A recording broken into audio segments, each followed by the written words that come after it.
morning. This is Beaty-Coffey of the Ministry of Uncover No More. And this is a YouTube going on my poetic account, which I'm learning a new way to digest the great poets that I've been called to fellowship with.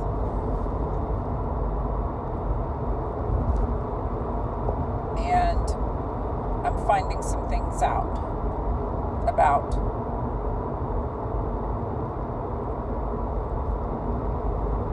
humanity, the awakening of the conscience and the intelligence after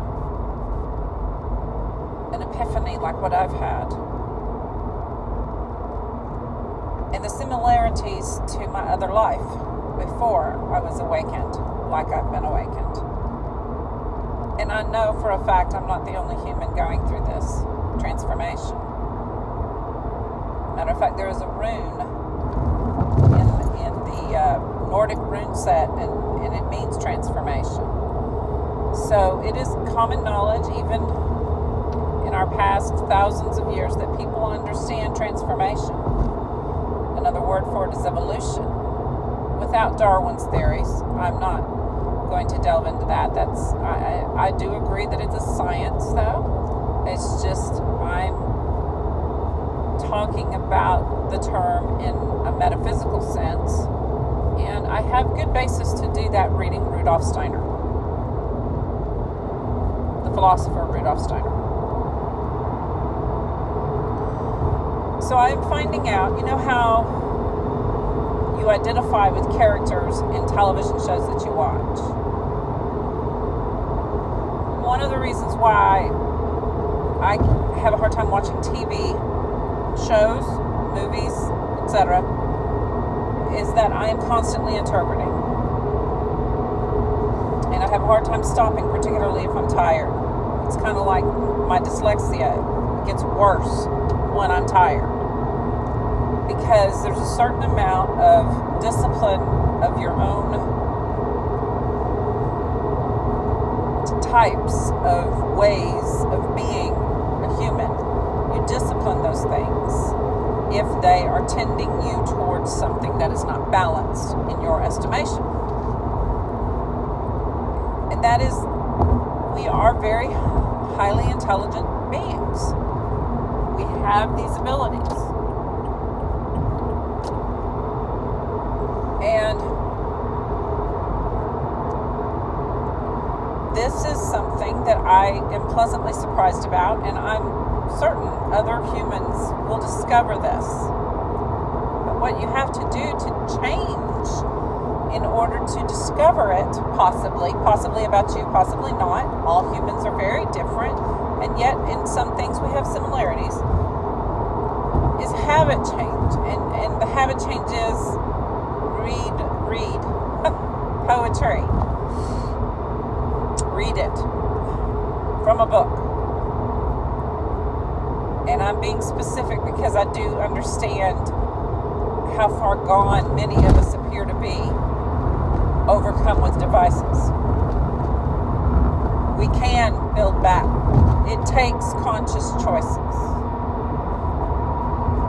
And the development of an artistic side that is already there, but you're having to awaken it, is both pleasure and pain, because you're going to have to go against a lot of habits.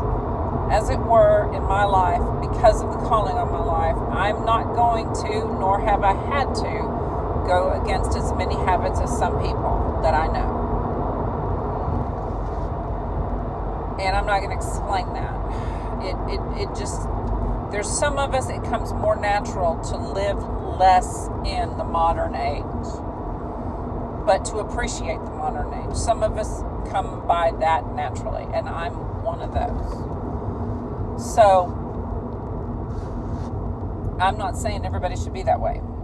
That would be, it's wrong to say that there's a perfect type of person in any way, shape, or form, it's better to discipline ourselves in finding the perfection in other people and ourselves in small doses, small pieces, because that's the way it is. So, as I read poetry, I am finding that I equally write poetry alongside poets. And that fascinates me. That fascinates me, that that's something that can happen.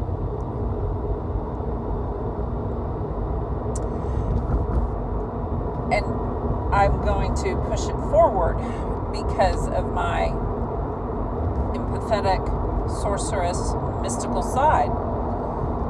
A lot of what I'm reading with philosophers, having written it in the late 1800s, early 1900s, is that I've written it a different way, or I've thought it, or I've wondered about it, and they are coming alongside me and letting me know that this universal school of thought is actually there.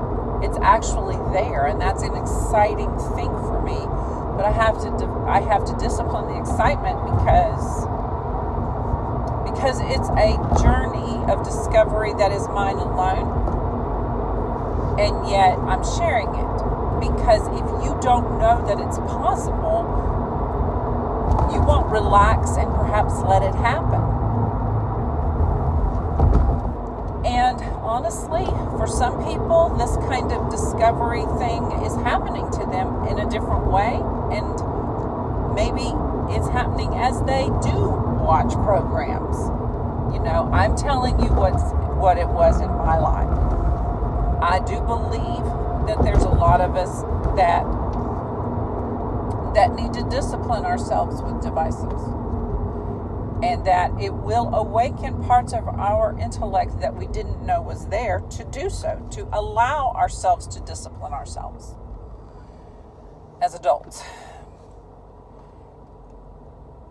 Today, I am reading from the 4 quartets of T.S. Eliot, and I have been writing live on my main X account and pinning it, and then I'm writing it into a notebook. Some things that I'm writing myself because it's original thought after my epiphany. It's original thought. It's things that I've been thinking about, and I actually found the voice of to be able to put it into words.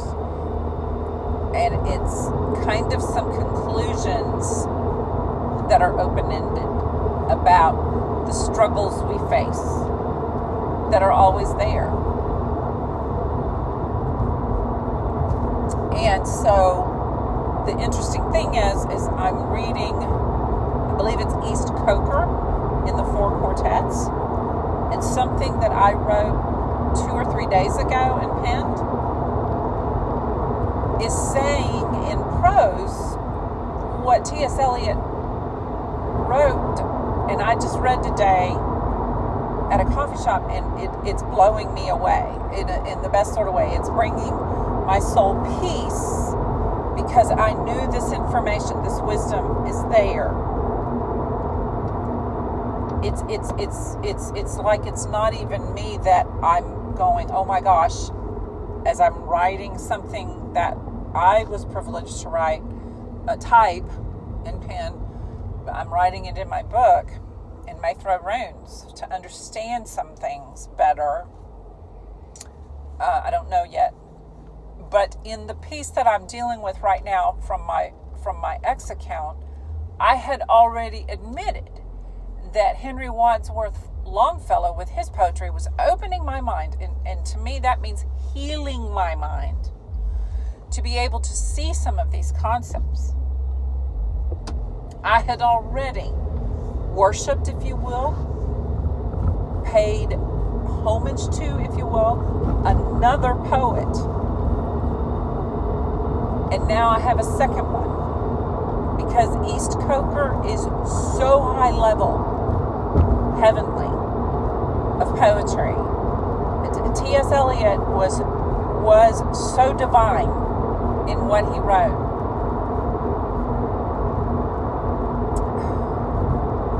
With fervency, yesterday or the day before, I was talking to a friend of mine, and I said, if the pastors would just shut up and read some of these poets, read them, because it's philosophy and poetic language, and bring this forth, not to teach, to discuss with the congregation. That would feed even the pastors. And if you're using poetry, it will heal your mind. I don't understand it scientifically.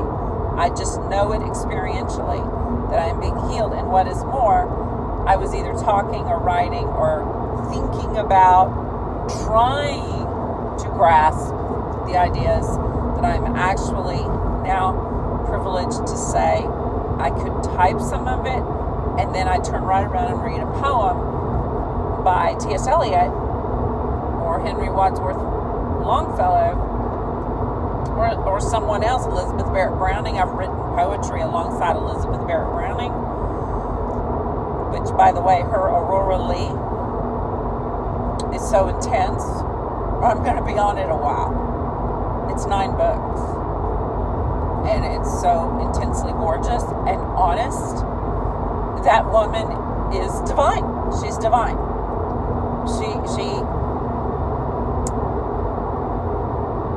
Christian churches could do Aurora Lee.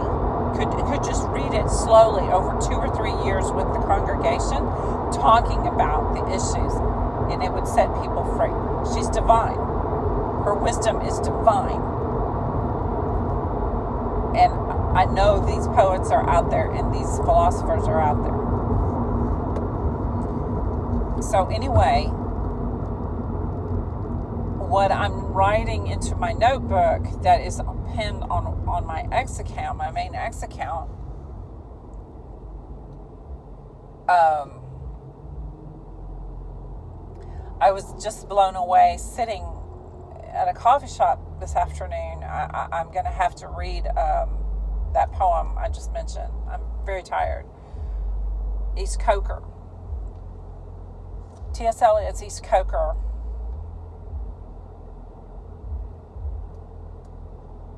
is divine.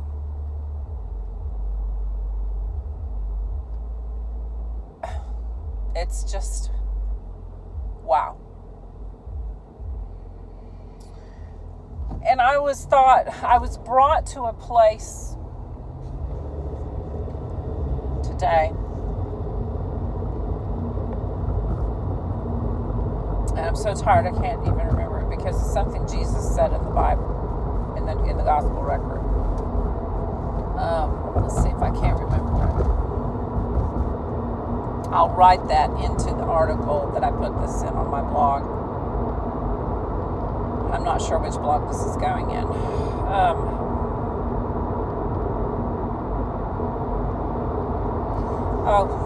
Oh my gosh.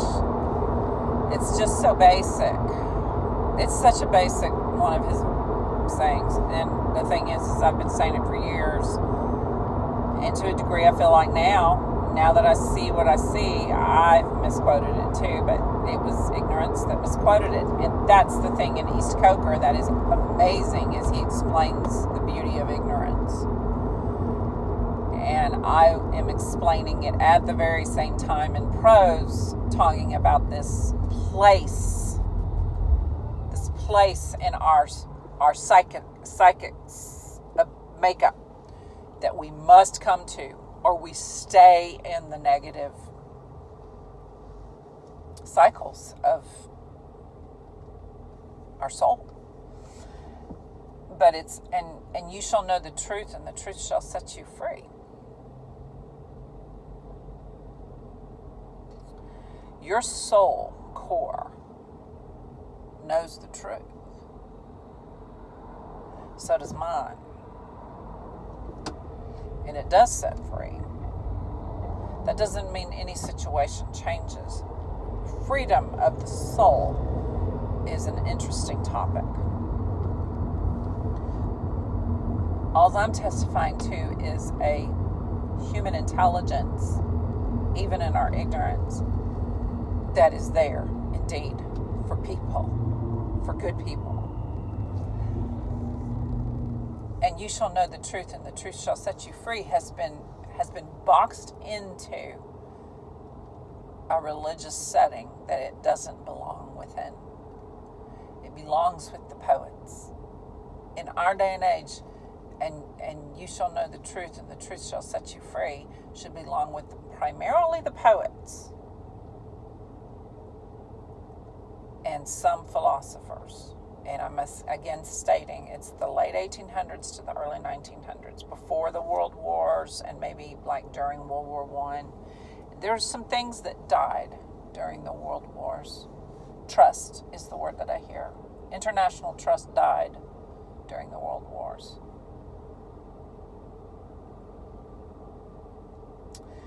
The Middle East is bound. The Middle East is bound. My heart aches for them.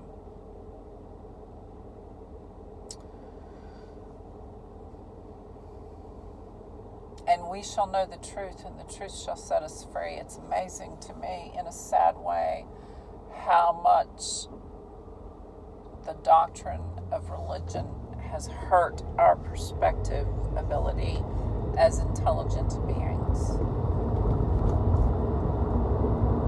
But I still, whether I should or not isn't a concern of mine and my conscience. I still appreciate my Christian upbringing. I still appreciate the deep friendships I had. I wouldn't have made it without that, but I'm thankful that I am grateful beyond any way that I can say it in this discovery of, and you shall know the truth, and the truth shall set you free, that it's not. It is not about religion, anything in religion. It is not. This is Beaty-Coffey of the Ministry of Uncovered Knowledge.